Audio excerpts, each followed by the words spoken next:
Q-Force. Our mission is simple. Drive back the Grungarian horde, restore the Planetary Defense Center, and return to the Phoenix for what I can only hope is a Galaxy-funded pizza party.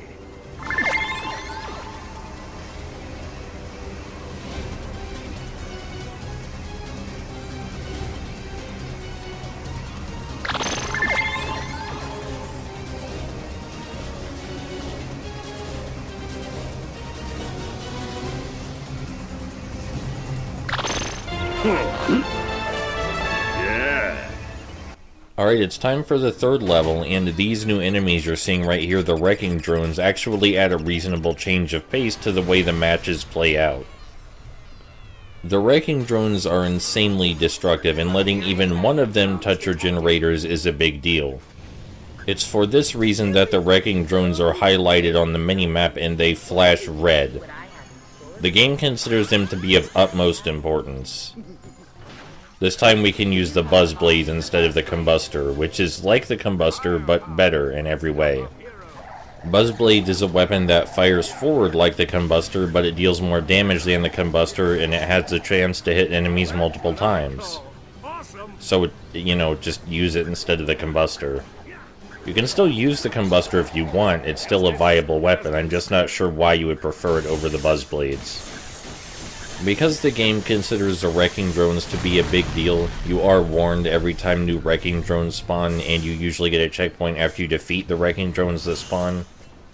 You can neglect the Wrecking Drones for a little bit before they reach your base, but you may just want to rush straight to them as soon as they spawn, so that way you can go back to exploring. The fact that the Wrecking Drones appear on this map, spawn on this map so frequently, means that there is a lot more rushing back and forth across the map, which is why I don't think it's as fun to explore. But I appreciate the change in pace that the Wrecking Drones add to the formula. It makes rushing around the battlefield a lot more important. There is also a second enemy type introduced in this stage that necessitates running around the battlefield a lot more, but it's a lot more tense than the Wrecking Drones, and you'll see it when we get there. I don't want to spoil it. So in the last video we talked a lot about Ratchet Deadlocked and some about the 2016 reboot. Now when I was talking about the 2016 reboot, I was referring to both the film and the video game based on the film. Really those should probably be considered separately, because even though the game is technically a tie-in to the 2016 film, they're very different. So let's talk about the film. Alright, and let's figure out why nobody really cares about it, and the few people that do care about it really hate it. The film is very generic and inoffensive and lacking in any flashy personality, which kinda goes completely against what Ratchet and Clank is. If you describe the film as though it's just some animated film completely segregated from Ratchet and Clank, the ideas don't sound so bad. It's about a dude on a desert planet who dreams of being a hero, but his idol and mentor is kind of irresponsible. He calls himself a big hero who does big things, and he's incredibly reckless, brazen, and bombastic, often at the cost of strategy, or, general sensibility. So the wannabe amateur hero, following his role model, decides to make equally hasty and irresponsible decisions, because he thinks that big heroes do big, crazy, and irresponsible things. But then it blows up in his face, and he has to learn that doing big, crazy, and irresponsible things is not the way to go, and you need to think out a plan of action before you act. I believe the exact words used in the film are, being a hero isn't about doing what's big, it's about doing what's right. That's the moral of the film, is that you need to, do what's right, not what makes you look best. Because prioritizing speed, flair, and aggression over doing the right thing ultimately ends in disaster. That's the idea behind the film. And at the end of the film, the wannabe amateur hero becomes a real hero because he learned that lesson, and he teaches his mentor the same lesson. So now the mentor and the hero are on the same level. See, that's not a bad concept for a children's animated film. It's a nice lesson, and there's a lot of potential for interesting character development and dynamics in there. The idea of a wannabe hero being betrayed by his idol and then eventually teaching his idol the true meaning of being a hero, that's been done before. But it's still a nice idea, and the specific moral the film tries to get across is pretty good. It's generic, but it's alright, you know, it's like Saturday morning cartoon stuff, and depending on how it's written, how the character dialogue is written, it can elevate well beyond that. The problem is that this film isn't just any animated children's film. If it were an original IP, I'm sure it would have been, you know, much more acceptable. But this film is Ratchet and Clank. It takes place in the Ratchet and Clank universe.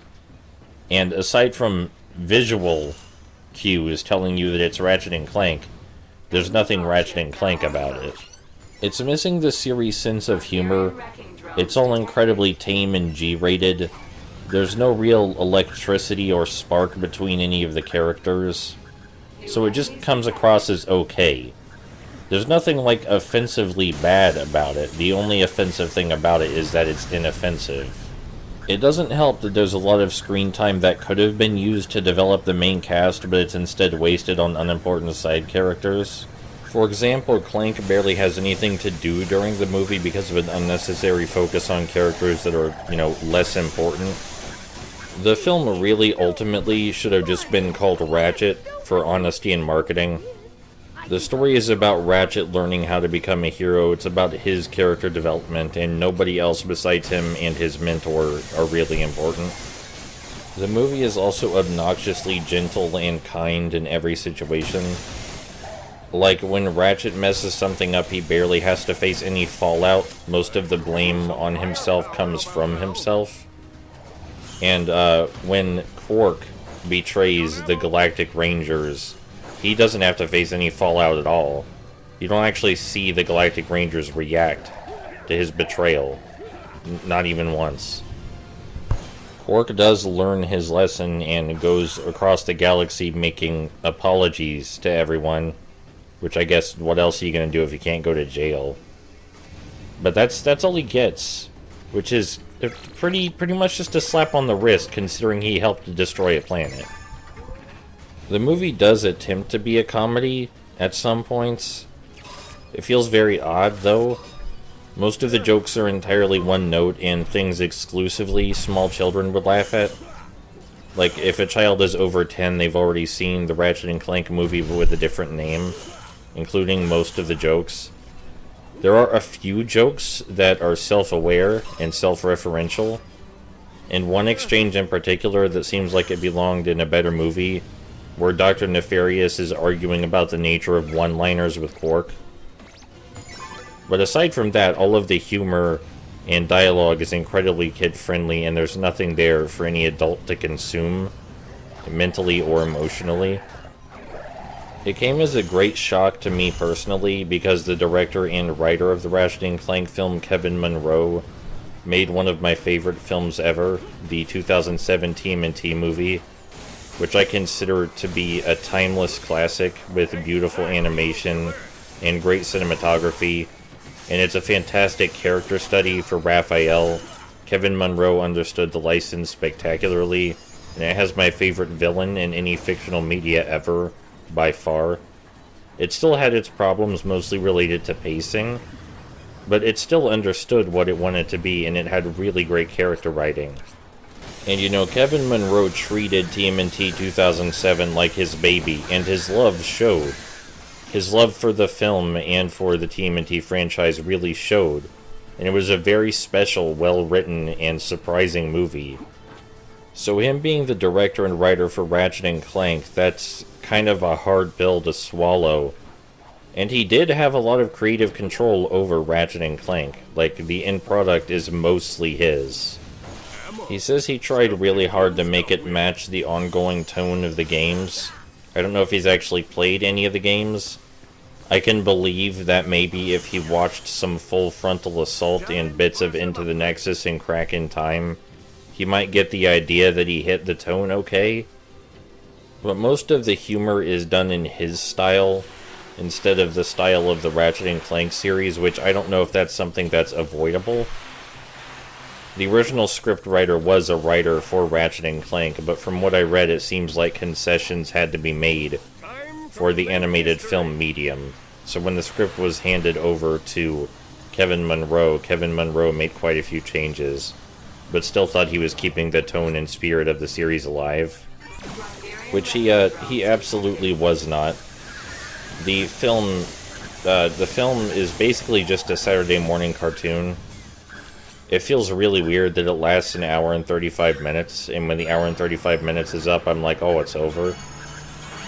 The plot, characters, and moral and humor, all incredibly simple stuff, clearly made to be consumed by children, which is weird considering the fan base of Ratchet and Clank at that time was mostly adults.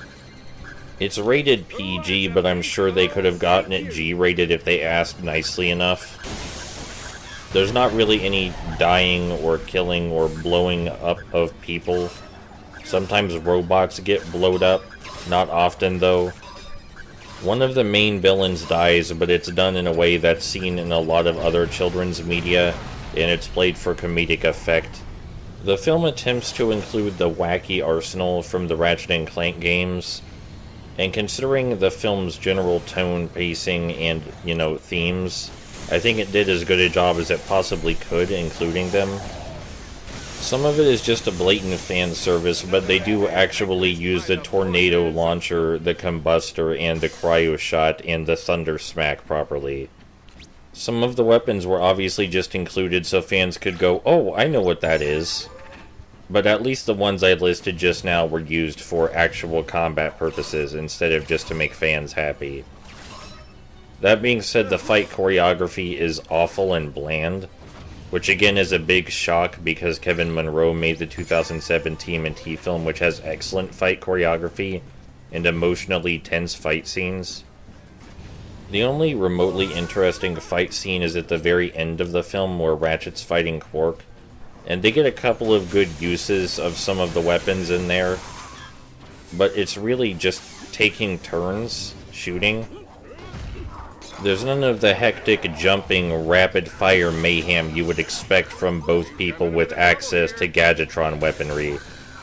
I mean, Gadgetron doesn't make the weapons in the film, but you get what I mean. It's two people with complete access to the crazy Ratchet and Clank arsenal, and it's not a crazy fight scene in any way. They also do a really poor job explaining the villain motivations, which is kind of weird, because Ratchet and Clank villains are well written and humorous, but not incredibly deep, so explaining their motivations should not be very hard. But they barely touch on Chairman Dreck's motivation. They say he wants to build a new planet, but the reason he wants to build a new planet is barely mentioned in passing. And it's not like it would have been hard to include that motivation, because he gives a speech at the very beginning of the film and it would have been perfect for that. Dr. Nefarious is just a slightly more interesting villain due to having slightly more personality and being slightly more threatening. That being said, his motivations are equally hazy. Anyway, this is the second new enemy type that will force us to run all over the map. This is a Grungarian tank.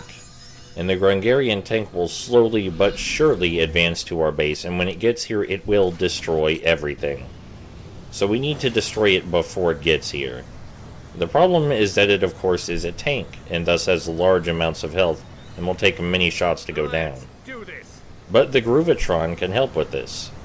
Using the Groovatron, we can hold the tank in place by making it dance. Such as this. And while it's in place, it cannot advance toward our base, and we're free to shoot at it. The tank will not attack us directly. This is also a really good chance to level up our Buzz Blades.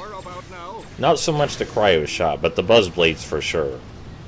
If you do get the Groovatron, you will have enough time to destroy the tank with only the Buzz Blades, so you shouldn't stress too much. The timer seems a little intimidating, but that's plenty of time, trust me. It's more than enough. I've played this game long enough to know. So anyway, one thing I can say positive about Ratchet & Clank without any buts is that the art style and animation is gorgeous. The character models are very pretty, the animation is very fluid and expressive, and the environments are the real star. That being said, the PS4 tie-in game has the same environments, but you can walk around in them, and they're almost as beautiful. So it's kind of hard to say that the film is even better than the game in that single respect. Speaking of the tie-in game, while the Ratchet & Clank movie was incredibly overwhelmingly inoffensive to the point that its inoffensiveness offended some people, the movie tie-in game is actually, well, it was actually Insomniac's most successful title. It was the fastest selling, so even though it wasn't advertised very much, it got around by word of mouth pretty fast. A lot of people bought it. It was made on a smaller budget than most AAA titles, so it retailed for $40 instead of $60. You know, the end credits music of the Ratchet & Clank film says bad news travels fast, but apparently good news travels faster. Because even though I remember seeing countless advertisements for the Ratchet & Clank film, and not seeing any for the Ratchet & Clank tie-in video game, the tie-in video game sold amazingly well. And you could consider this a good thing. A lot of people seem to really, really like the 2016 PS4 Ratchet & Clank game. I didn't look at the game's reviews until just recently, but over 100 people reviewed it, and 99 of their scores were positive. 99 positive scores exactly. I have never seen that many positive scores on a video game in my life. So even though it was a movie tie-in and seemed like the kind of game that should get absolutely no attention, it got a lot of attention. And I think the gameplay is pretty chill. The gameplay is more Ratchet & Clank. It's getting pretty tired at this point, especially after a crack in time and into the Nexus, but it was more Ratchet & Clank. It was fun. There was weird weapons, there was jumping, there was shooting. But I think the writing is terrible. I would actually go so far to say that the writing as a whole in the 2016 video game is worse than the movie it's tied into.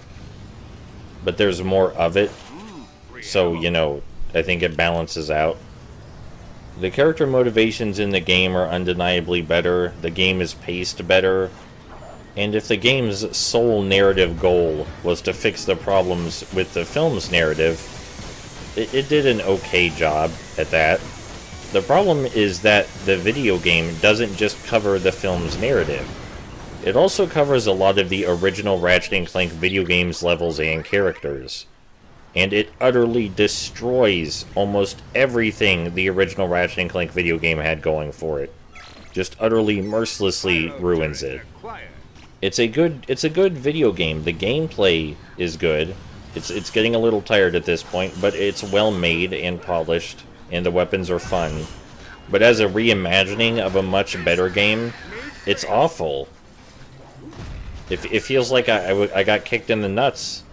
Ratchet & Clank in the reboot video game, they start out as perfect friends and they stay perfect friends throughout the entire adventure. None of the characters have their charm or aggressive, edgy tendencies. Everybody is altruistic. There's not even anything as harmless as trash talking. Nothing about the universe is in any way believable, entertaining, sassy, or funny. Remember how in the original Ratchet & Clank the plumber was working a really terrible plumbing job, and Clank walks up to him and says, "Why are you still here? Your planet is under attack, you need to leave." And the plumber responds with, "Socioeconomic disparity," referring to the gulf between classes and the fact that he has to work this terrible plumbing job so he can even afford an escape ship to leave this planet that is currently under attack. That's great. That's a great line. And it's a great bit of humor to come back to as an adult. I didn't understand that line as a kid, but when I came back to it as an adult, it felt pretty real and pretty funny at the same time. You know, it's shitty, but that's a real situation people get into, and the sassiness of the conversation just made it better. So how, you may ask, did the remake fuck it up? Well, I'm glad you asked, because oh boy did they fuck it up. Instead of the plumber staying on the planet because he doesn't have enough bolts to leave and is working a depressing dead-end job, he's instead staying on the planet in an attempt to call Captain Quark. So he's so altruistic that he's risking his life to stay on this planet that is currently under siege, in a city that is currently being assaulted by soldiers, specifically to call Captain Quark.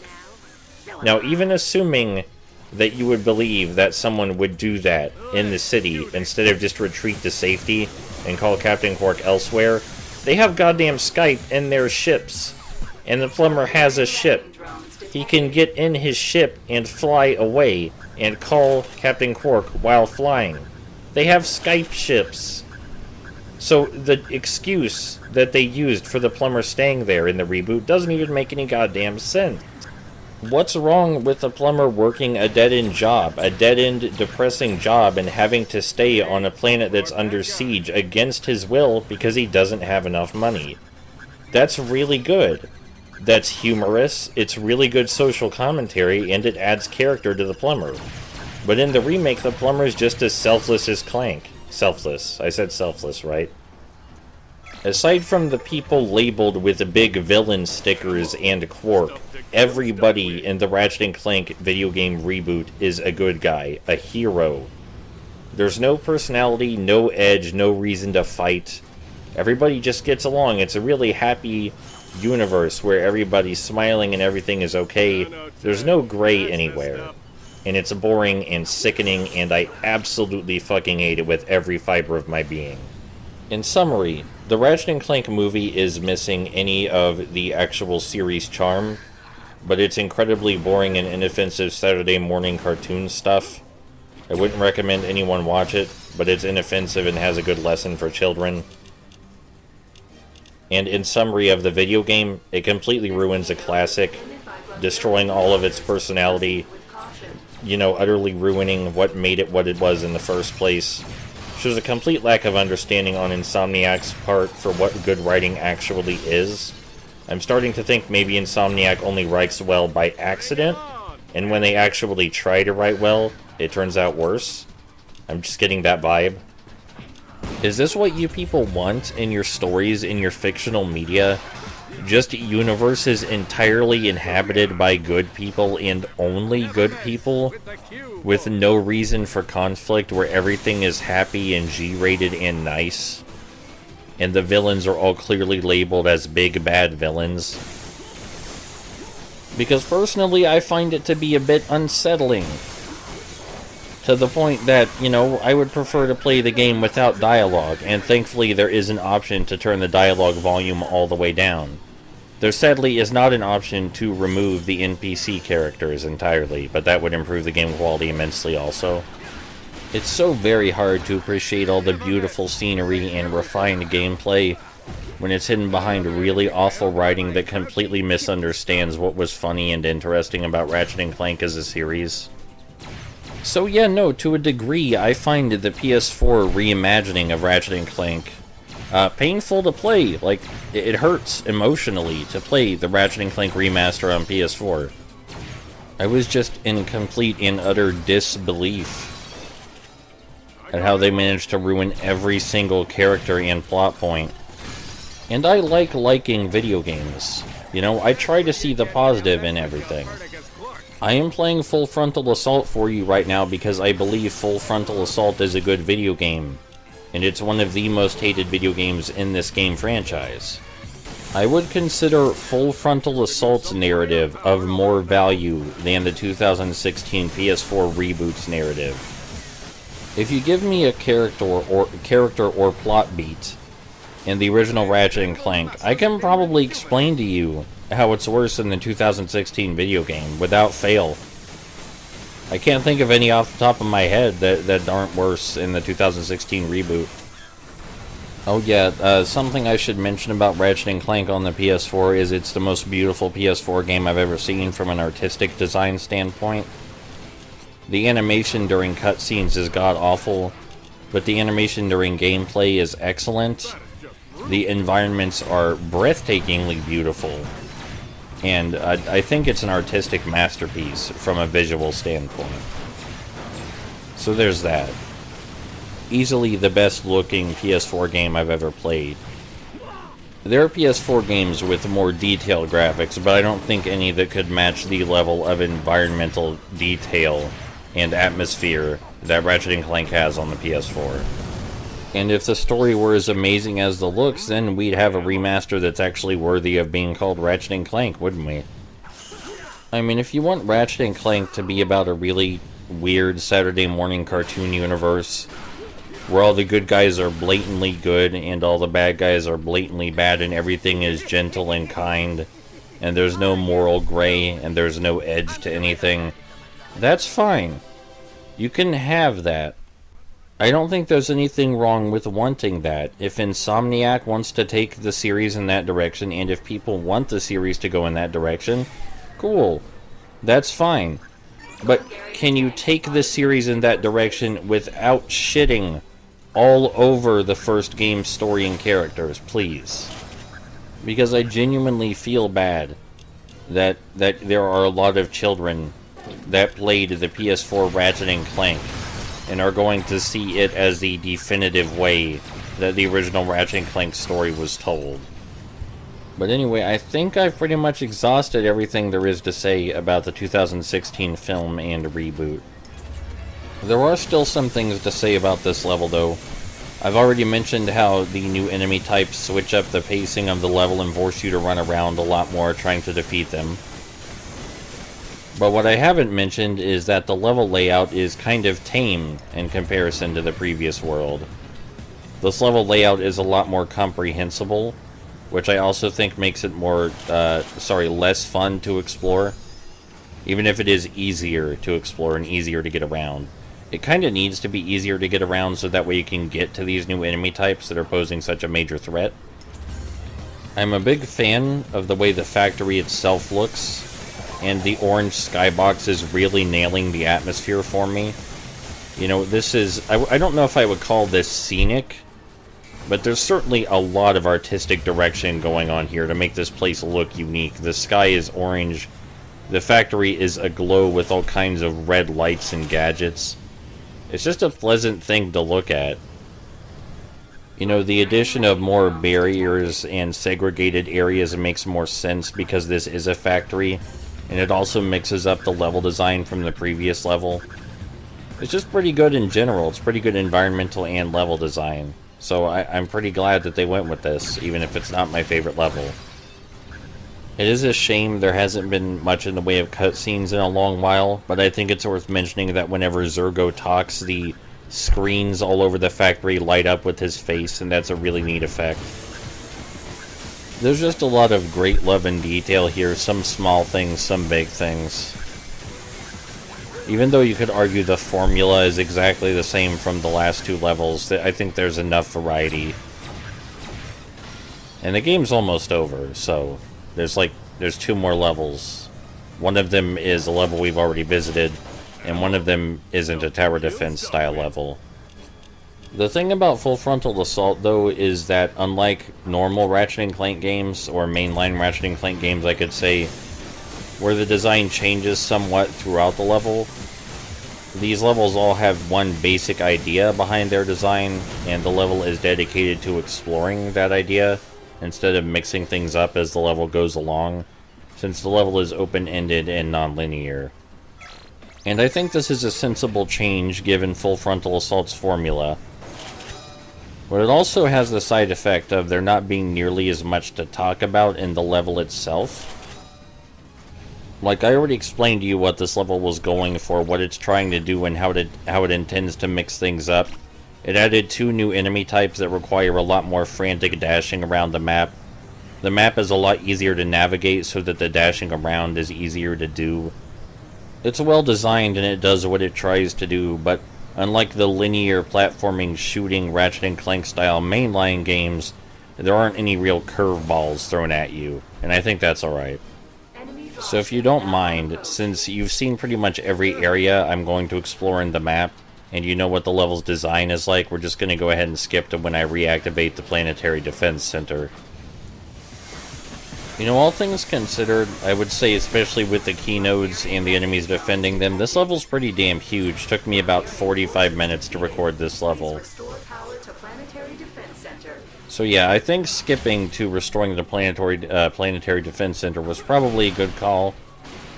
because I did not have 15 extra minutes of commentary in me to talk about enemy types you've already seen and the positions they're in. Because while they did require strategy, it's no strategy that you would need detailed out for you. The cryo shot is good for quick killing normal-sized enemies. You can use the grenade-type weapons to destroy snipers hiding in high places or enemies hiding behind cover with ease, or just to clear a crowd of enemies. You can use the Groovatron to hold strong enemies or hover ships in their place, so that way you can shoot them without worry of retaliation. Just mostly keep those same things in mind and then watch where the cover's at, and take that into account also. Our defenses are pretty beefy. I'm not sure they're beefy enough. We have a lot of Warmonger turrets which are new to this level, and the Warmonger turrets shoot really hard, but they don't shoot super fast, so the more of them the better, so that way we'll have a better rate of fire. Oh, and as we begin the final assault wave, and this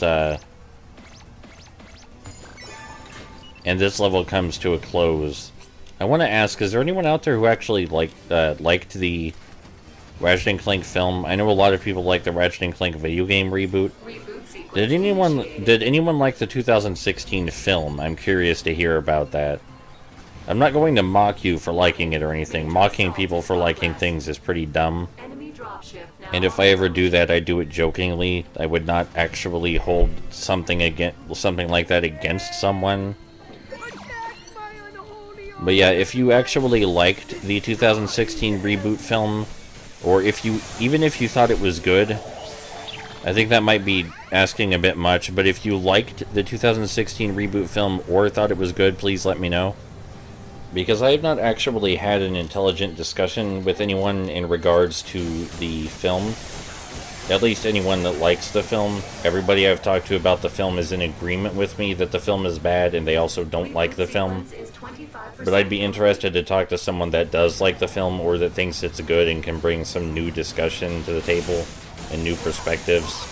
I will try not to be sassy about it, because like I said, I don't get the point in judging someone as a person for liking something I don't like, or thinking something is good that I don't think is good. I do make jokes to that effect, but I'll try to tone that down, because even though they are jokes, I don't want to ruin the entire discussion just for the sake of humor, and I gotta remember not everybody is as lighthearted as I am. Like, I think a video ago I called the default difficulty in Deadlock the pussy difficulty. I don't actually think you're a pussy if you play on that difficulty. That was a joke. And the joke is that calling someone a pussy for playing on that difficulty is absurd. And that's a dumb thing for anyone to say, which is why it's supposed to be funny. But I realize some people might take me seriously, so I'm gonna try and not do that as much. So no, I don't think you're a pussy if you don't play on the same difficulty as me, or if you think Deadlocked is harder than I think it is. And I don't think you're a boring or dumb person if you like things I don't like, or if you think things are good that I don't think are good. And if I ever say something to that effect, it's because I think it's a stupid thing to say, and I think that's why it's funny to say it. But I'm going to try to do that less, except with close friends, because they know that I'm joking. And I gotta realize that I can't treat every single person that watches these videos like a close friend, even though I have a bad habit of doing that. So yeah, in general, I'll try for less snarky humor, and in return, please tell me if you like something I dislike, or if you dislike something I like, or if you think something is good that I think is bad, or vice versa. Because I'm very interested in hearing other people's perspectives. Being able to discuss game design is really cool and important to me. Being able to discuss stories is also really cool and important. So let me know if you disagree, please, so we can have a discussion about it. Because that's part of the fun. That's part of the reason I'm making these. A big part of the reason I'm making these is to get people thinking about video games and having discussions about them. You know, there's really no other reason I would be making these. I want to share these things I care about, and I want to talk about them. You know, that this is a good way to share things with people. That's why I do it. I don't have any other reason to be up at 5 a.m. recording commentary for Full Frontal Assault. I do it because I love video games, and I love talking about video games. I hope you do too. Your opinion is not any less valid than mine just because you don't have a microphone. Just remember that. This talk is getting a little deep, a little psychological and personal up in here, but I have been recording this video for 35 minutes straight without any co-commentators or distractions, so I think when you give a man a microphone and tell him to talk about something he cares about for 35 minutes straight, this is just kind of what happens.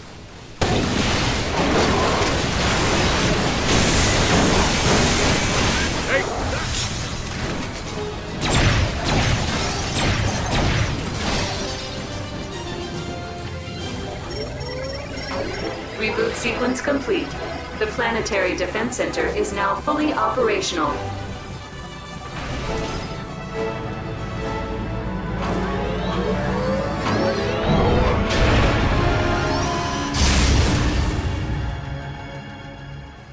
Sir, I'm picking up a distress call near your location. A citizen in need, huh? Well, I suppose Q-Force has time to right another wrong before heading back to the ship. Send us the coordinates.